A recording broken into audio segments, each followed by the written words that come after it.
Every great spy story usually begins with a man in a trench coat, a secret document in his hand, and the fate of nations hanging in the balance. But Juan Pujol Garcia's story doesn't begin that way at all. In fact, if you had met him before World War II, you probably wouldn't have pegged him as a spy at all.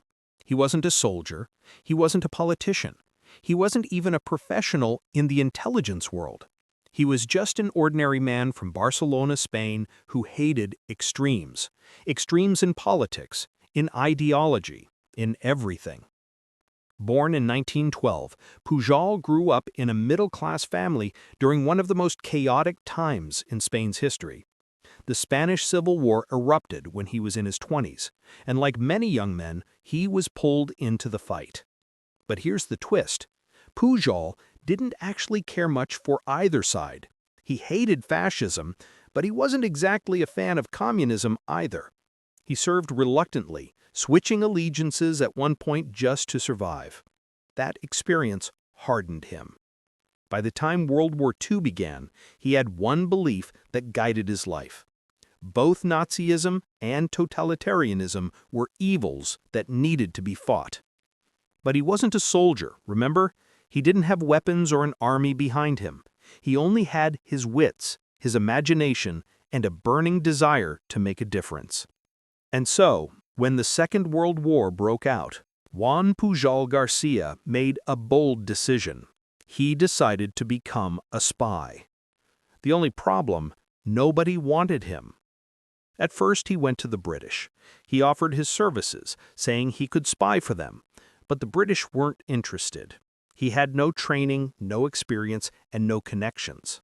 What good was a failed poultry farmer from Spain? They brushed him off. Did that stop him? Not at all. If anything, rejection only pushed him further. If the British didn't want him, he decided he'd go to the Germans. He approached German intelligence and offered his services as a loyal recruit. They welcomed him, thinking they had found a useful source who could work for the Reich. What they didn't realize was that Pujol had no intention of helping them win the war. Instead, he had a daring plan. He would become a double agent, feeding lies to the Germans while secretly helping the Allies. But how could he do that without support? He had no training, no networks, no gadgets or secret radios. Still, he improvised. He created an entirely fake spy network from scratch. Sitting in Lisbon, Portugal, he invented fictional agents and supplied German intelligence with reports that he stitched together from newspapers, radio broadcasts, and pure imagination. His reports were so detailed and convincing that the Germans swallowed them whole. What makes this even more incredible is that Pujol pulled it off alone. He forged letters, invented coded language, and even created personalities for his imaginary spies, giving them names, families, and backstories. It was like a novelist writing characters into existence, but instead of entertaining readers, he was deceiving Hitler's intelligence machine. Eventually, his work was so good that the British couldn't ignore him anymore. They finally recruited him, gave him the code name Garbo, because he was such a talented actor like Greta Garbo, and brought him under the wing of MI5, Britain's counterintelligence agency. From that moment, his role as a double agent wasn't just improvisation anymore. It became one of the most important espionage operations of the entire war. But at this point in our story, remember, Juan Pujol Garcia was still just an unlikely man who had stumbled into the dangerous world of espionage.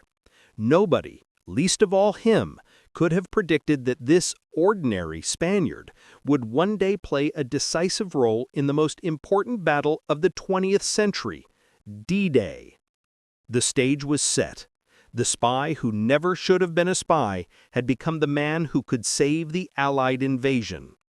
But before that, he had to build something far bigger than himself, a network of lies so convincing that it fooled even the most suspicious minds in Nazi Germany. And that's where our story turns next. When Juan Pujol Garcia, now codenamed Garbo, officially began working with the British, he brought with him something extraordinary: a spy network that didn't actually exist. Think about that for a moment. Most spies depend on real informants. They gather intelligence through people who risk their lives to pass secrets. But Pujol, he had none of that. What he had was his imagination, and he used it to build the most elaborate, believable web of lies the war had ever seen. At first, it began small. He invented just 1 or 2 agents who were supposedly working for him inside Britain. He gave them names, backstories, and personalities. One was a soldier in the British Army, another was a civil servant, another a dock worker who overheard sailors talking about military plans. But Pujol didn't stop there. Soon, he was creating entire families for them. Wives, children, cousins, details so rich that even professional intelligence officers couldn't question their existence. The Germans lapped it up. To them, Pujol wasn't just a spy. He was a spy master, with dozens of operatives scattered across Britain. Each report he sent back seemed to be corroborated by another agent.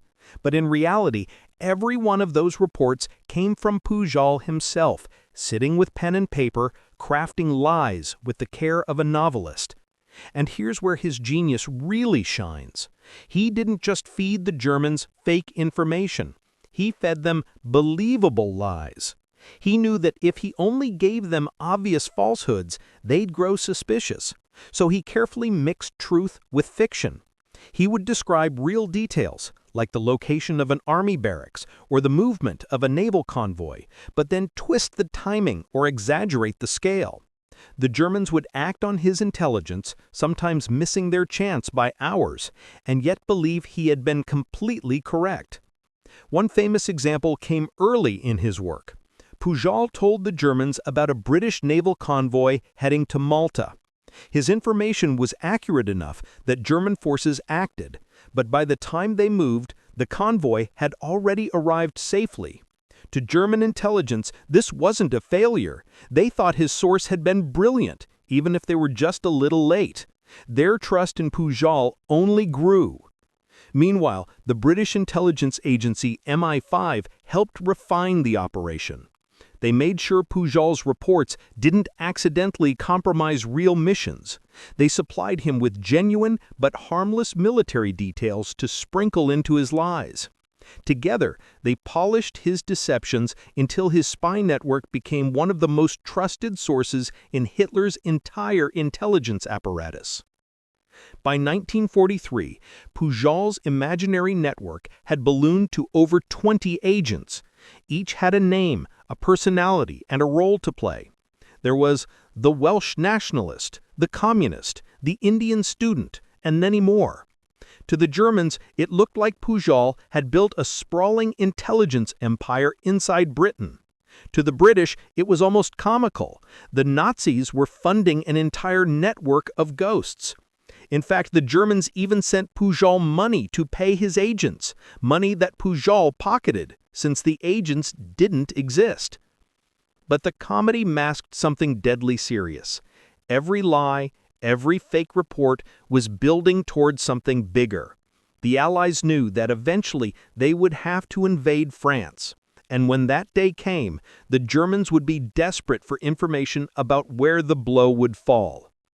Pujol's network would be the key. Hitler himself believed in Garbo's reports. German high command came to rely on them, and slowly, carefully, Pujol and his British handlers began planting the seeds of the greatest deception of the war, convincing Hitler that the invasion would strike at Calais, not Normandy. But Pujol's success came with a risk. The more the Germans trusted him, the more dangerous it became.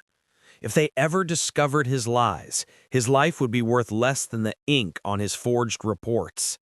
The web of lies was working, but soon Pujol would need to pull off the performance of a lifetime, one so daring, so precise, that it could alter the fate of D-Day itself. By 1943, Juan Pujol Garcia had achieved something almost impossible in the world of espionage. He had become trusted by both sides of the war. To the Germans, he was Agent Arabelle, a loyal informer risking his life inside Britain to serve the Reich. To the British, he was Garbo, the brilliant double agent whose lies could change the course of the war. But balancing those two identities was like walking a tightrope over a pit of knives. One slip, one inconsistency, and both sides would see through him. Still, Pujol managed it with the precision of an artist. Every report he sent to the Germans was carefully designed, not just to mislead, but to build trust. He played the long game, sometimes sending minor truths or even slightly helpful details to make his lies seem credible. The Germans rewarded his accuracy with praise and promotions. They even decorated him with the Iron Cross, one of Nazi Germany's highest military honors. At the same time, the British secretly awarded him the Member of the Order of the British Empire, MBE. Think about that. The same man, honored by both Hitler and the King of England for doing the same job. That kind of dual recognition wasn't luck, it was strategy. Pujol and his British handlers at MI5 built a rhythm. The Germans would send requests for information, and Pujol would report back through his imaginary agents. He'd write letters in secret ink, filled with detailed military gossip, fake troop movements, and entirely made-up events. He'd even delay some messages, explaining that his informants had trouble reaching him because of wartime travel restrictions. That delay was part of the genius. It allowed the British to make real operations happen, then report them after the fact, as if Pujol had predicted them. Each successful deception made the Germans trust him more. But the pressure on Pujol was relentless. He had to keep dozens of fake agents alive in his reports, making sure none contradicted the others. He had to remember birthdays, habits, and political opinions for imaginary people. At one point, one of his agents supposedly fell ill, and Pujol sent a message saying he had died. The Germans were so convinced the man existed that they sent a pension to his grieving widow, a woman who, of course, didn't exist either. Every new detail he created tied him deeper into the deception. The Germans sent him more money for his network, expecting greater intelligence in return. MI5 carefully accepted the funds, then sent back fake receipts to keep the illusion alive. It was a web so intricate that even other Allied officers sometimes had trouble keeping track of which lies were part of the act. But beneath the clever tricks was a deep sense of purpose. Pujol wasn't doing this for money or glory. He did it because he truly believed Hitler and the Nazis were evil, a danger not just to Europe, but to the world. For him, every false report sent to Berlin was a weapon made not of bullets or bombs, but of words. The British began to realize that Pujol's influence could shape enemy expectations. When his reports mentioned an upcoming operation, the Germans listened, and that gave Allied command an idea, perhaps the biggest gamble of the entire war. What if they could use Pujol's credibility to fool Hitler about the D-Day invasion itself? If Hitler could be convinced the Allies would land somewhere else than Normandy, say in Calais, then the real invasion could proceed with far less resistance. Pujol would become the voice of that deception. But to pull it off, everything had to be perfect. One wrong phrase, one unconvincing message, and years of trust would collapse overnight. The stakes weren't just his life anymore, they were the lives of thousands of Allied soldiers who would storm the beaches of France. And so the plan was set in motion. Pujol's lies, his phantom agents, and his carefully crafted reports would soon decide the fate of Europe. By early 1944, the Allies were preparing for the most ambitious invasion in history, Operation Overlord, the D-Day landings. Everything depended on surprise. If Hitler learned that the invasion would take place in Normandy, he'd flood the beaches with troops, artillery, and tanks. the entire Allied army could be slaughtered before they even reached the shore. So a new plan was born: Operation Fortitude. Its goal was simple, but its execution was pure genius. Make Hitler believe that the invasion would happen somewhere else. And the man at the heart of that illusion was Juan Pujol Garcia, Agent Garbo. The British built an entire fake army, complete with inflatable tanks, wooden planes, dummy landing craft, and fake radio chatter. It was called the First U.S. Army Group, or FUSAG for short. On paper, this phantom army was commanded by General George S. Patton, one of the most feared and respected generals in the Allied forces. The Germans already expected Patton to lead the invasion, so they naturally believed that wherever he was stationed would be the invasion site. Pujol's job was to feed that belief. Through his elaborate network of imaginary agents, he began sending the Germans first-hand reports describing massive troop movements in southeast England, directly across the Channel from Pas de Calais. He described soldiers training near Dover. He mentioned convoys of tanks and landing craft being assembled. He even detailed how these forces were supposedly waiting for favorable weather before striking. Every message was a masterpiece of controlled deception, and Berlin believed every word. They trusted Pujol completely. His reports were considered so accurate that German intelligence often delayed their own reconnaissance flights until they received his updates, to know where to look. Meanwhile, the real invasion preparations in Normandy went almost unnoticed. Even when German spies sent conflicting reports, Berlin dismissed them, believing that Garbo knew the truth. As the D-Day invasion approached, Pujol was asked to perform his most critical act yet. He had to send a message, timed perfectly, that would delay the German response once the landings began. On the night of June 5, 1944, hours before the Normandy invasion, Pujol sent a long, urgent message to his German handlers. He reported that Allied forces were preparing to strike, but he emphasized that it was only a diversion. He claimed the real invasion was still to come in Calais. By the time the Germans decoded his message, the first Allied troops were already storming the beaches of Normandy. Yet, because of Pujol's convincing report, the German High Command held back their reserve divisions. Hitler himself refused to move his panzer tanks from Calais, believing the Normandy assault was merely a trick. For nearly 2 crucial weeks, the German army hesitated. That hesitation gave the Allies the time they needed to secure their beachhead, expand their front, and begin the liberation of Europe. Historians later agreed that without that delay, without Garbo's lie, D-Day might have ended in disaster. It wasn't just a victory of armies. It was a victory of imagination. And through it all, Pujol remained calm, modest, and unseen. He knew his messages had worked, but he didn't celebrate. He just kept writing, crafting new lies to maintain the illusion for as long as needed. In the days following the invasion, he continued to report that the Normandy landings were merely a feint, part of a broader plan leading to the real assault on Calais. The Germans clung to that belief deep into July, even as Allied forces pushed further inland.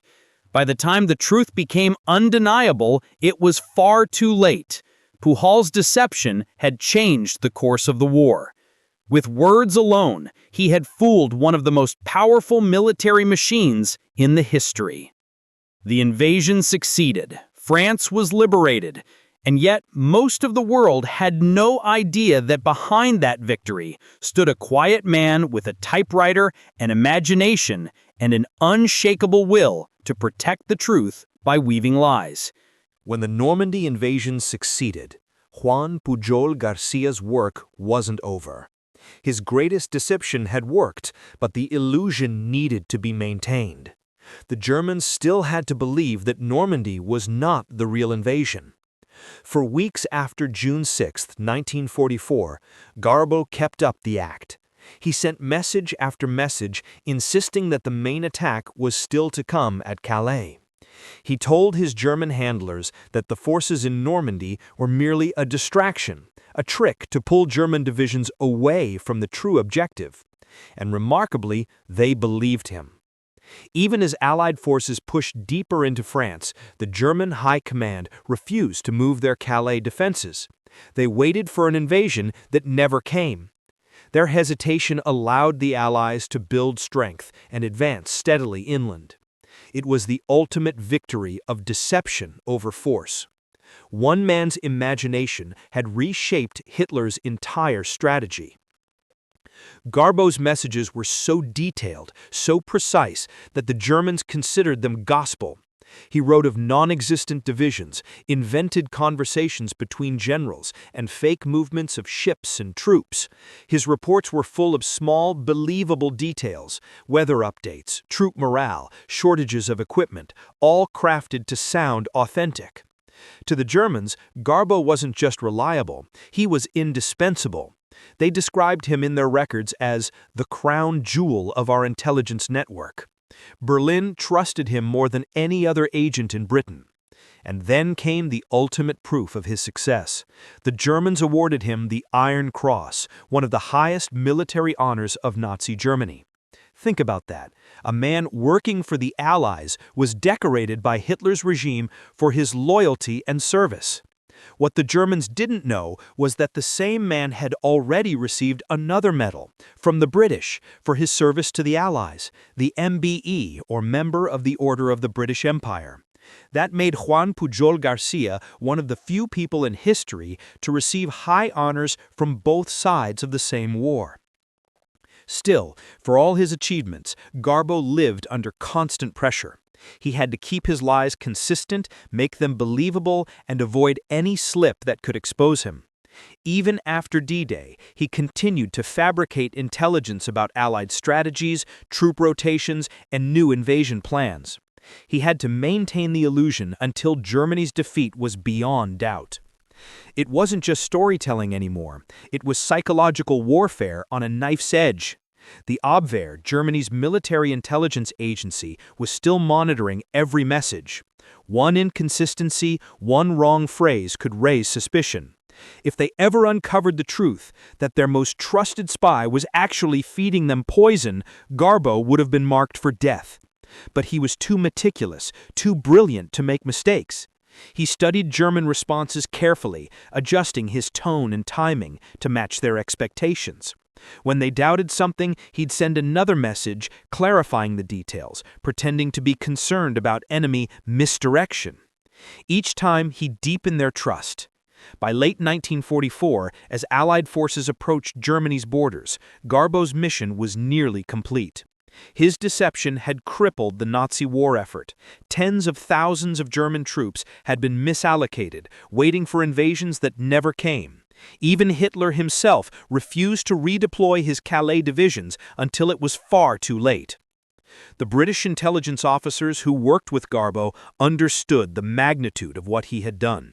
They joked that no army in history had ever been commanded so convincingly by a man who didn't exist. To the Germans, Garbo was a national hero. To the British, he was a secret weapon. To history, he became something even more extraordinary, the man who fooled Hitler himself. But victory didn't bring peace to Juan Pujol. He had lived so long inside a web of lies that truth felt strange to him. He knew that when the war ended, his role as a double agent would no longer be safe. The Nazis might lose, but remnants of their intelligence network could still hunt him down. And so, in the closing days of the war, British intelligence helped him do something extraordinary: vanish. But that is where the next part of his story begins. When the guns of World War II finally fell silent in 1945, Juan Pujol Garcia had every reason to celebrate. He had survived the deadliest conflict in human history, fooled the most feared dictator of the 20th century, and played a quiet but decisive role in turning the tide of war. But even in peace, Garbo could not rest. He was still a spy, and spies, even victorious ones, rarely get happy endings. In the months after Germany's surrender, British intelligence began dismantling its wartime networks. Agents who had lived double lives were debriefed, thanked, and quietly released into obscurity. But Garbo's situation was much more complicated. He wasn't just a spy. He was the spy who had humiliated Hitler's intelligence network. If the remnants of the Nazi regime or their sympathizers ever discovered his identity, they would stop at nothing to find him. MI5 understood the danger. The Germans had awarded him the Iron Cross. His codename, Garbo, was known at the highest levels of German intelligence. If any of them survived and learned the truth, his life would be worth less than the paper his reports were written on. So the British made a quiet decision. Garbo had to disappear. The operation was delicate. It had to be believable and final. A fake death was arranged. According to the cover story, Juan Pujol Garcia died of malaria in Angola in 1949. There was no funeral, no public obituary, just a few vague intelligence files, quietly archived and sealed. To the world, Garbo was dead, but in truth, he was very much alive. With MI5's help, he slipped out of Europe and traveled to South America under a new identity. He eventually settled in Venezuela, where he opened a small bookstore and lived a modest life. No one in his new town knew anything who he really was. He was simply Mr. Juan, the quiet man with kind eyes who sold books and spoke little of his past. For decades, Garbo's name faded into history's shadows. Even his family in Spain believed he was gone. He kept his secret so well that not even his wife knew the full truth. He lived quietly, almost peacefully, as the world moved on. The Cold War began. Men walked on the moon, but the man who once outsmarted Hitler remained hidden, an invisible hero in exile. There was something poetic about it. The world's greatest deceiver had deceived it one last time by vanishing completely. Years turned into decades, and then in the early 1980s, a curious historian named Nigel West, who specialized in intelligence history, stumbled upon fragments of Garbo's file. What he found astonished him. There were inconsistencies, missing documents, and unexplained gaps in the spy's death record. Could Garbo still be alive? West began to dig deeper, following every lead.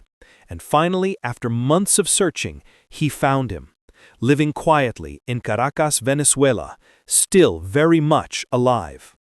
When they met, Garbo was in his late 70s, frail but sharp-minded. For the first time in decades, he spoke openly about his double life, his deceptions, and the extraordinary mission that had changed history. It was a revelation. The man who had died in Angola was alive, and the legend of Garbo was reborn. After the discovery, Garbo received long-overdue recognition. He was invited back to London, honored by intelligence historians, and reunited with surviving members of the Allied intelligence community. He even visited Normandy, the beaches he had helped save through deception. Standing there, looking out at the calm sea, he wept. Not for glory or recognition, but for the memory of all those who had died, believing in the illusion he helped create. He once told a journalist, "I did it not for medals or fame. I did it because I hate war." Those words summed up Juan Pujol Garcia perfectly. He was not a soldier, he was not a killer. He was an ordinary man who used lies to save lives. The spy who fooled Hitler and then fooled the world by dying had finally come back to life. By the time Juan Pujol Garcia re-emerged from the shadows in the 1980s, the world he had once saved barely remembered his name. But history has a way of rewarding patience. And slowly, the story of Garbo, the man who outwitted the Nazi Empire with words, not weapons, came roaring back to life. When British historians and intelligence officers heard that Garbo was alive, they could hardly believe it. This was the man who had single-handedly convinced Hitler that the D-Day landings in Normandy were just a diversion. This was the man who had helped save tens of thousands of Allied lives by keeping the German army paralyzed with confusion. And now, After nearly 40 years in silence, he was sitting in a modest apartment in Caracas, smiling politely as journalists recorded his story. For the first time, the world began to grasp the scale of what he had done. During the war, Juan Pujol Garcia had built an entire imaginary army. He created fake officers, soldiers, couriers, diplomats, and informants, over 27 fictional agents in total, each with their own backstories, accents, and personalities. He kept them all alive through his letters and radio messages, crafting a living illusion so detailed that the Germans never questioned it. They sent him money for his imaginary network. They decorated him with medals. They trusted him so deeply that on the eve of D-Day, Hitler's intelligence chief personally cited Garbo's reports as proof that Normandy was a diversion. That single deception, the belief that the real invasion would come at Calais, kept German troops away from the beaches just long enough for the Allies to gain a foothold. It was one of the greatest feats of deception in the history of warfare. And Garbo had done it from a small London apartment armed only with a typewriter, a radio, and an imagination sharp enough to outthink the Third Reich. After the war, most spies faded into obscurity, but Garbo's story was different. His legacy didn't lie in the number of enemies defeated, it lay in the number of lives saved. Intelligence historians often say that deception is one of war's most dangerous weapons, but in Garbo's hands, deception became a shield. It protected men on the beaches, convoys in the Channel, and soldiers marching through France. When people finally learned the truth, they didn't see him as a trickster, they saw him as a humanitarian disguised as a spy. Recognition came slowly but meaningfully. In 1984, 40 years after D-Day, Garbo was invited to Normandy for the anniversary commemorations. Standing on the cliffs overlooking the beaches, he broke down in tears. He later said, "It is strange to feel proud of a lie, but if a lie can save lives, then it is a good lie." That moment captured his essence perfectly. He was not a man of violence or vengeance. He was a man who believed that intelligence could achieve what bullets could not. Today, Juan Pujol Garcia's legacy lives on in military academies and intelligence schools around the world. His operations are studied as master classes in psychological warfare and misinformation. Modern espionage experts call him the father of strategic deception. Even Hollywood has drawn inspiration from his exploits because his story, with all the twists and ironies, feels almost too unbelievable to be true. But perhaps the most touching part of Garbo's legacy isn't in history books or intelligence briefings. It lies in the quiet truth that one man, armed with nothing but conviction and creativity, helped reshape the course of a world at war. He proved that courage doesn't always roar. Sometimes it whispers through static-filled radio transmissions and forged letters. Sometimes it hides behind a mask of lies, lies told not for power, but for peace. Before his death in 1988, Garbo reflected on his strange double life. He said, "The war gave me a role I never asked for, but it gave me purpose. I deceived to protect. I lied to save." It was a simple statement, but behind it lay the full measure of his humanity. Juan Pujol Garcia, Agent Garbo, remains one of history's quietest heroes, a man who never fired a shot, but helped win the greatest war of all time. There are few men in history who can claim to have fooled Adolf Hitler. Fewer still can say they did it not once, but twice. And none did it quite like Juan Pujol Garcia, the humble Spaniard who changed the course of World War II with nothing but imagination, audacity, and a radio signal. In the end, Garbo's greatest weapon wasn't his network of fake spies or his clever reports. It was his understanding of human belief. He knew that people, no matter how powerful, tend to see what they want to see, and he used that truth to turn one of the most feared regimes in history into an audience for his performance. To the Germans, he was their most trusted agent, codenamed Arabelle. To the British, he was their most brilliant double agent, known as Garbo. And to himself, he was simply Juan, a man desperate to make meaning out of chaos. When historians look back at D-Day, they often speak of soldiers storming the beaches, of blood and bravery, of tanks and thunder. But somewhere in a quiet room in London, another kind of battle was being fought, a battle of patience, of persuasion, of words. While Allied troops landed at Normandy, Garbo sat beside his radio, sending urgent messages to Berlin. He told his German handlers that the real invasion was yet to come, that Calais was the true target, that Normandy was only a diversion. And Hitler believed him.